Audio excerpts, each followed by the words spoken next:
We have one of our team members here, Karen Alexander, who's also the director of XR Connected. We have Christopher Lafayette, the founder of Black Technology Mentor Program. We have Alex Howland, the president and co-founder of Verbela. And we have Vivian Chan, CEO of Red Threads. I'm really excited that we brought this conversation into this summit because it's so important. And I'll leave it with you, Karen. Thank you. Wonderful. Thank you so much, Sam. And thanks very much to my panelists for being here today.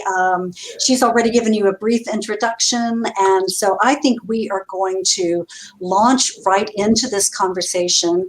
If you would like to give a little more introduction to yourself, please do. But let's get started.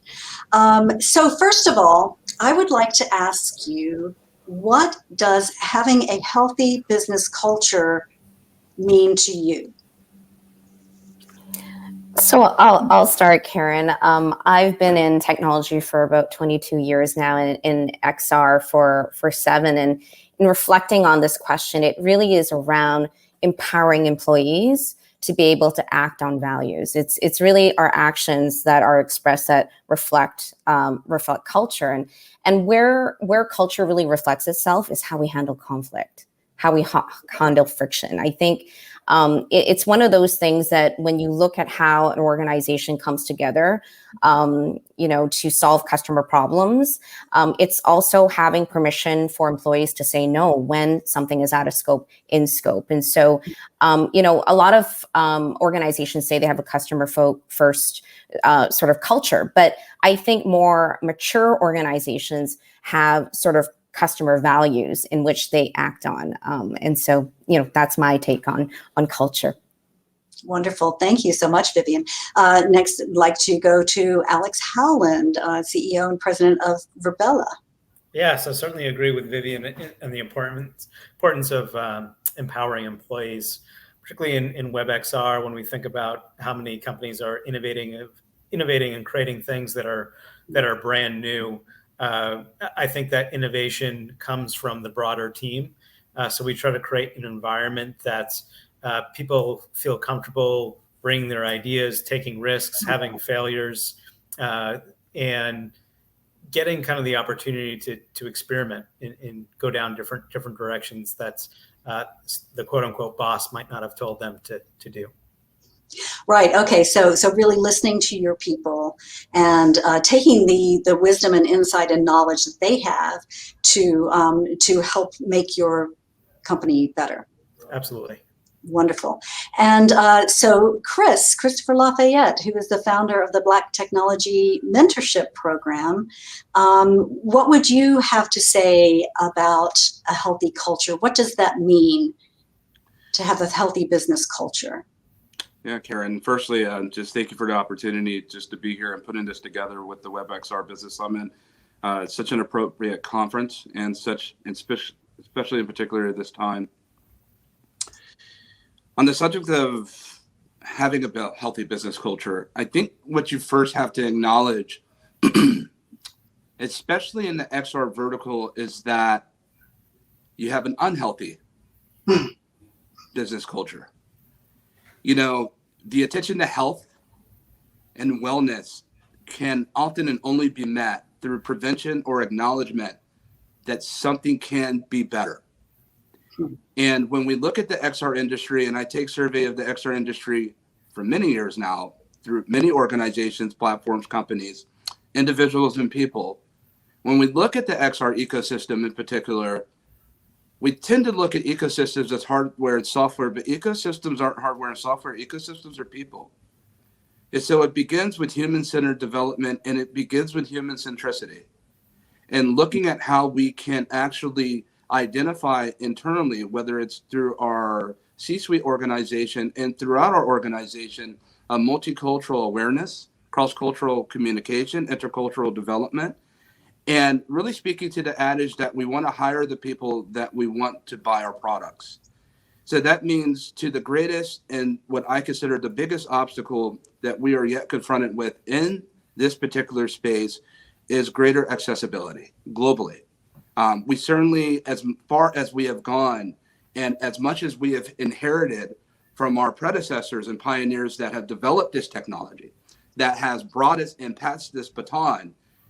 Our generations, the ones who are yet sitting here in this whole entire conference, in this summit, are the ones that not only inherit these technologies, but we also inherit a new discussion that has not been spoken upon for some time, and that's accessibility. And I'm not necessarily speaking under the banner of diversity, equity, inclusion, belonging. I'm moving past that and looking at sustainability for our ecosystem, because if we're going to extend reality, then we must bring reality with it. And that means having all stakeholders having such an incredible opportunity to be able to develop. And I'm looking forward to sharing more on that. Fantastic. Thank you so much. And I'm so glad that you brought up the global aspect of this issue. So let's dive into a little more about the current climate that we are in right now, because there are so many things happening. There's a pandemic happening, a global pandemic, and there is a lot of competition for talent. And also, XR businesses are growing at such an incredible rate. It's really hard to keep up with. So given those contexts and this climate that we are in, how does that climate affect new WebXR businesses who are trying to establish themselves and their efforts to establish healthy cultures? Let's start with Alex on this question. Yeah, sure. Appreciate starting with me. I think COVID has obviously accelerated, I think, a lot of things for folks in XR technologies in different ways. Certainly our business, we've gone from about 20 employees to about 180, in the past 16 months, which certainly have had impact on culture, going from really small, intimate group of 20 to larger group. So for one, for us, we say, actually, Cap coined this, our head of sales, drink your own champagne. So we run our complete business in our platform. We go to work, we show up to work in our platform on our day-to-day basis. And what this does is helps break down silos. No one has unique access to leadership because they're at the company headquarters. Whether you're overseas or across country, you're all in a shared platform together. It's really helpful for recruiting, right? Because now we can recruit from all over. It's nice for people with different personalities or backgrounds. They can choose how they show up with their avatar. Introverts report, more comfortable speaking up in the environment than others, and it gives us a real opportunity to see what are the struggles with our platform that we're having. Because if we're having them, certainly our customers are going to have them. So that's allowed us to recruit really quickly, recruit talent wherever they may be, try to create a place of inclusivity in belonging and connection in that shared culture without having to bring everyone together. That's fantastic, Alex. And I'll just mention that Alex has a PhD in organizational psychology, which I think really informs what he is doing and has done at Virbela. And I'm glad you called out the introverts there. As a closet introvert, I can really appreciate what you had to say about that. So Vivian, what are your thoughts on the current climate and how it affects the attempt to develop healthy cultures for WebXR businesses? Yeah, I think that there's really been a shortage of talent.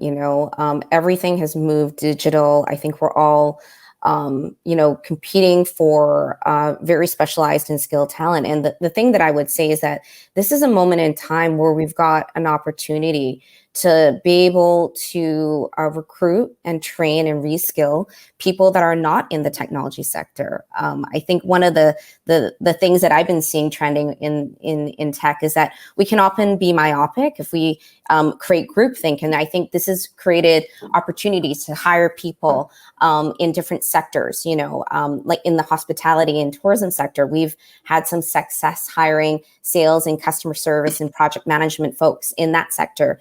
They're widely skilled. They've got great best practices from their sector. And we've been able to kind of reskill them by just, providing training around language, showing business value in more human terms, being able to kind of simplify the way we talk about tech. And so I think, again, diversity of perspectives has been a big win, overcoming a challenge.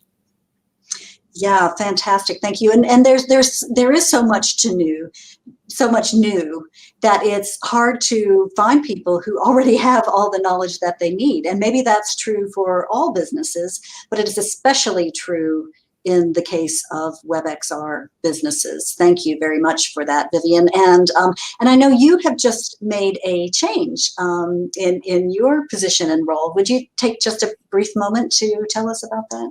Yeah, so I'm pivoting over to a strategy consulting organization. Building on sort of monetization of analytics, AI, and whatnot. And so that's what I'm focusing on now, helping organizations scale, but also helping organizations monetize. So that's going to be my focus in the next bit. Very excited to start that. Wonderful. Congratulations. Thank you. So now we've talked about the larger context here, but what is it that matters about building a healthy business culture for WebXR businesses specifically? And what are the benefits of promoting healthy cultures and the consequences of not doing so? Chris, would you like to start with this Sure, question? of course. I think speaking to the climate and speaking to the benefits, let's take a step back and first to better understand that we've become more virtual in the past year and a half than we have the last 10. And it's of this industry in particular that has played a significant and updated and very progressive role in helping bridge the whole world together of communication. And when you think that the responsibility that we have inherited, look, none of us knew that a pandemic was coming down the pipeline that would actually bring the whole entire world. There's an old thing they used to say, if you listen to your audience, they'll tell you how they want to be sold. And it was the world that was defining virtual and wrapping their minds around even 2D environments, let alone 3D realism and hyper-realistic immersive simulated environments in virtual world and the metaverse and things of that nature. And so now bringing it up to where we are today, that we've established that, look, we're now in a bona fide remote working hybrid economy. And here in Silicon Valley, they're not going back into the offices yet. And let me tell you, now that some people have had their 14, 15-hour work week back and have saved that from the commute, some people are never going back again. And we're seeing Fortune 50 and major significant, massive companies, 100,000 populations that are saying, we support hybrid work globally. And in the career side of things, we now have members, and Facebook came out with incredible numbers and saying, look, we've hired over 18,000 people that have never set foot on our campus. And in this present day that you find ourselves in, because we talk about the benefits, do you know that you can now meet your co-founder, build a startup from the ground up, and have never met her or him in person?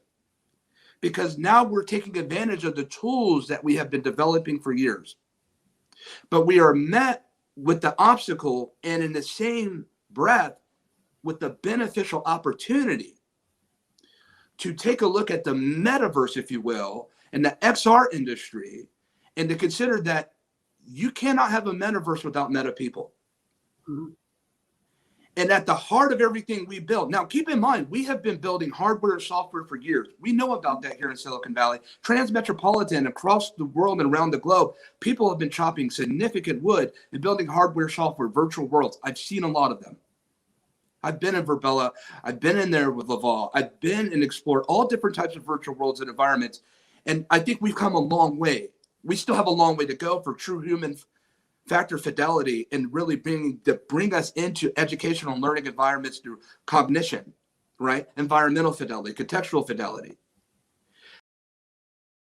But let's be clear on the opportunities that we have here, that as much as we've put into hardware and software development, none of that will matter if we haven't taken advantage of the unique opportunity. And the most important opportunity of our virtual world environments is community.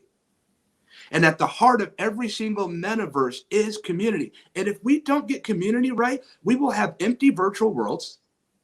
We will have empty virtual, because people that look like me, I started the Black Technology Mentorship Program last year during the time of the pandemic. We have thousands of people in our community now, active. That's fantastic. Mentors and mentees that don't just look like me. They look like you, Karen. Karen, you've been a big part of that. And other different people that have said, hey, let's bridge this gap. Let's get off the soapboxes and let's bring people into technology. And so how do I bridge my community to Alex's community and platform? How do I get people to listen to Vivian? How do I get people that come from places where a lot of us don't come from? And transmetropolitan cities like East Oakland, Compton, and places that you're looking at in Chicago and Southside Chicago, Chirac and Detroit. How do we get these communities that want to be part of the XR industry and get them on a road and a pathway to doing that, to where we have thousands of people sitting in Verbella learning from each other, teaching one to another and guiding? That's very possible. And I say this not with malice or contempt for the prospects of success in our industry. I'm now waving the flag and alarm and saying, hey, XR, if we don't do this, we will not have a sustainable industry if we do not get everyone involved in building and contributing to the development, fundamentally, foundation of XR itself. That's absolutely right. Yeah, I thank you for that, Chris. And you touched on a couple of things there that resonate with Alex and what he is doing with having this remote workplace, drinking his own champagne, having all his employees do that, and bringing them together that way. But also the fact that he strives to create a psychologically safe environment with Verbella. And also the fact that Verbella owns the Frame platform, a WebXR platform that is in development with the fabulous Gabe Baker, who Sophia Mashasha will be interviewing as the last session of this business summit. So Alex, what do you have to say about WebXR specifically and why building healthy business cultures matters to WebXR? Yeah, I couldn't agree more with you, Chris, that we consider ourselves a community company. We don't consider ourselves a WebXR, company or XR company. We are a community company. And if there's no community, our virtual worlds are very boring. We have some of them. not gonna lie. But both in terms of our business and that's where we go to business. Our sister company now, eXp Realty, we've watched them grow from 1,000 agents to over 63,000 agents and become a multi-billion-dollar company on the platform without any brick and mortar. Right? They're doing everything from their C-suite board meetings, in the platform to agent recruiting, and showing kind of the pathway to success. So, from my perspective, and to Chris's point, it's about how do we do community effectively in these platforms. And if we can get culture right, if we can't get culture right, we shouldn't expect our customers to be able to get culture right. And we make a lot of mistakes along the way and have lots of failures and bumps. And for the most part, we're pretty anti-video, but I think there is a place for video, right? And sometimes I think we're too anti-video, and we need to spend a little more time on video. So finding the right balance of these things, getting a sense of how people are feeling. We do bi-monthly eNPS and employee net promoter scores, just getting feedback from our staff on how they're feeling and how leadership can better support them, or what policies and procedures we can put in place to make it a better work experience. We've tried to become more cognizant about really reaching out to diverse and inclusive communities and getting involved, both in terms of the customers we serve, as well as how we recruit to the events that we're hosting, as a team. So during Pride Month, we had a drag queen come and do a staff event and did trivia with staff. We had a lot of fun. So experiment, try new things, and measure the impact from your staff as well as your customers. Wonderful. Thank you. Thank you so much. And Vivian, of course, you have a lot of experience with Next-Tech AR, which certainly was involved in WebXR. So what are your perspectives on this question? Yeah, I think that at the core of technology is still people. And again, to reiterate what Alex and Christopher said, one of the challenges with the pandemic is that we've grown companies without ever meeting anyone. And at the heart of why we come to work every day is still people. And so even though we're in a high growth, highly competitive industry, we still need to make those moments to be able to play, to be able to connect, to be able to talk about, our hopes and dreams that are beyond the technology. And so that requires mindful leadership. That requires pause built in our day. And that also can be supported by technologies that engage in play. And so I'm excited about, some of the innovations that I'm starting to see that allow us to play virtually and in hybrid ways. And so those are things that are still core to who we are, the humanity of us. And so we must not forget that.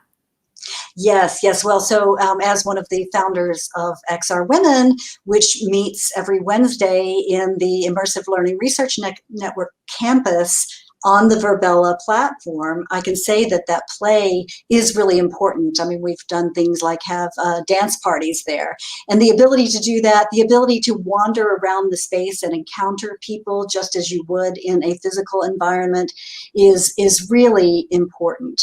So I see Sam is here. Hi. She's probably to tell us that we are running out of time. Yeah, fantastic panel. I think everybody brought such an incredible perspectives. I know for me, I have ADHD and I wasn't diagnosed until much later in adulthood. And I was able to create a lot of workspaces that worked better with my brain and object permanence issues by creating more space in my work environments with WebXR. And I think that there is sort of a whole conversation there as well about the different types of like neurodivergent people that can really be powerful to your organization, and how WebXR can really empower those people by creating the types of environments where they thrive. So thanks so much for everybody coming in and sharing this.